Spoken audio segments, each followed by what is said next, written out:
नमस्कार, मी सतीश कुलकर्णी.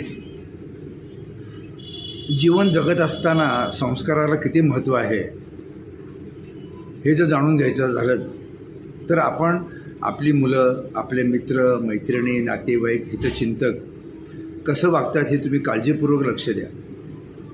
आणि सर्वात जास्त जर आपल्या जवळच्यांचं तुम्हाला स्वभाव ओळखायचा असेल, जवळच्यांना ज्ञानप्राप्ती आहे का नाही हे जर पाहायचं असेल तर त्यांच्याबरोबर शक्यतो प्रवास करा. एक दोनदा प्रवास करायचं, कुणालाही कोण आवडत नाही, सगळे एकमेकाला नावं ठेवतात आणि नंतर त्यांची पात्रता लक्षात येते. माणूस ओळखण्याचं सर्वात सोपं म्हणजे त्याच्याबरोबर प्रवास करणे. प्रवासामध्ये माणूस जेवढा ओळखला जाऊ शकतो तेवढा इतर ठिकाणी ओळखला जाऊ शकत नाही.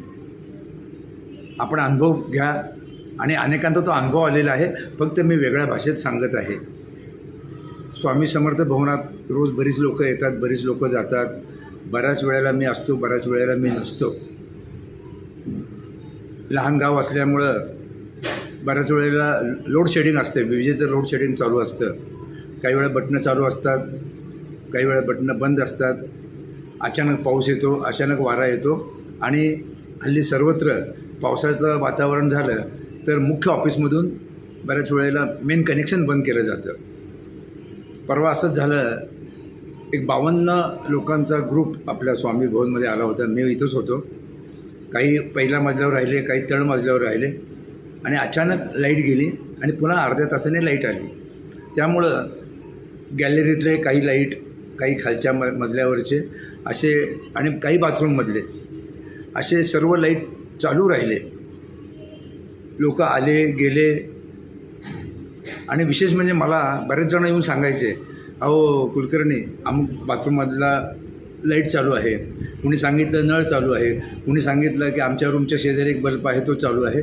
जवळजवळ 19 जणांनी मला सांगितलं की वेगवेगळ्या प्रकारचे लाईट चालू आहेत. मी ते मान्य केलं. मी आमच्या लोकांना सांगितलं, ते हो म्हणाले. काही जण जेवायला गेले. पुन्हा एकदा प्रसाद घेऊन आल्यानंतर पुन्हा मला तीच स्टेप, पुन्हा मला ते सगळ्याचे सगळे मला सांगितलं. कुणी वरून खुणवलं, कुणी खाली येऊन सांगितलं, अहो लाईट चालू आहे, अमुक आहे, तमुक आहे.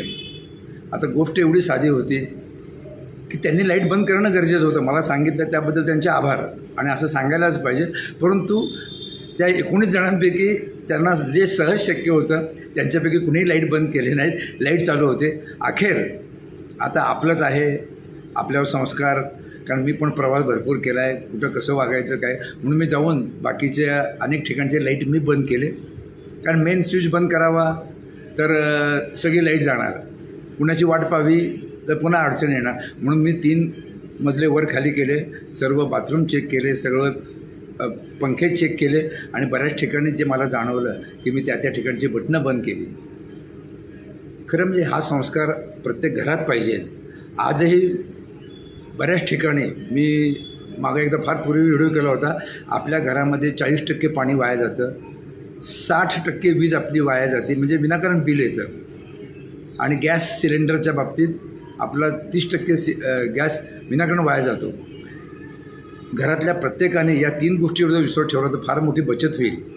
गुणिले घरं, कुटुंब, शहरं, तालुके, जिल्हे, किती प्रमाणात आपण याची बचत करू शकतो. पण सर्व ठिकाणी बेफिकीर आहे आणि त्यामुळं हा खर्च वाढतो आणि ऐनवेळी मग टंचाई जाणवली की पुन्हा आपण सरकारच्या नावाने ओरडाओरड चालू करतो. म्हणून हा अगोदरचा भाग मी मुद्दामून सांगितला की फक्त नावं ठेवणं, परंतु स्वतः मात्र कर्तव्यशून्य. हे आता सार्वजनिक ठिकाणी ठीक आहे, खरं म्हणजे सार्वजनिक ठिकाणी प्रत्येकाने जागरूक राहून त्या संबंधितांना सांगायला पाहिजे. आणि सांगायच्या ऐवजी त्यांनी बंद केलं तर काही मोठा फरक पडत नाही. लोक स्वतःहून काहीही करत नाहीत. निदान आपल्या घरात तरी हा व्हिडिओ ऐकल्यानंतर पाण्याचे नळ तात्काळ बंद करत जावा, म्हणजे काम झाल्यानंतर. त्याच्यानंतर गॅस योग्य ठिकाणी वापर करा, लहान प्रमाणात वापर करायला पाहिजे. आणि ट्यूबलाईट, पंखे, कूलर, AC याकडे सुद्धा लक्ष ठेवायला पाहिजे. त्याचीही बटणं बंद करायला पाहिजे.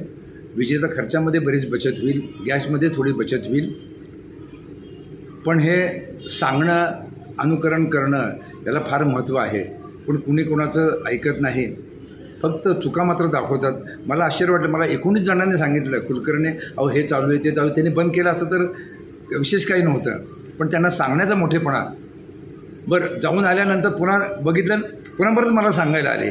एक वेळ ठीक आहे, माझं दुर्लक्ष झालं, आमच्या कामगारांचं दुर्लक्ष झालं असेल, पण त्यांना हे गोष्ट अत्यंत साधी होती. पण ह्याला संस्कार म्हणतात. लोकांकडे संस्कार नाही, आचार नाही, विचार नाही, बेफाम लोक वागतात आणि साध्या साध्या गोष्टीतून तुमचं आचरण लक्षात येतं.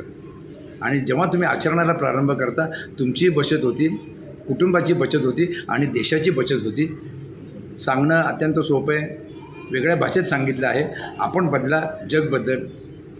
तुम्ही बदलण्याचा प्रयत्न करा, तुम्हाला आनंद होईल आणि तुम्ही बदलल्यानंतर तुमच्या कुटुंबाची फार मोठी बचत होईल आणि तुम्हाला एक चांगला संस्कार मिळाल्याचा आनंद होईल आणि तुम्हालाही आपण काहीतरी चांगलं केल्याचं समाधान होईल. एवढंच आज. नमस्कार.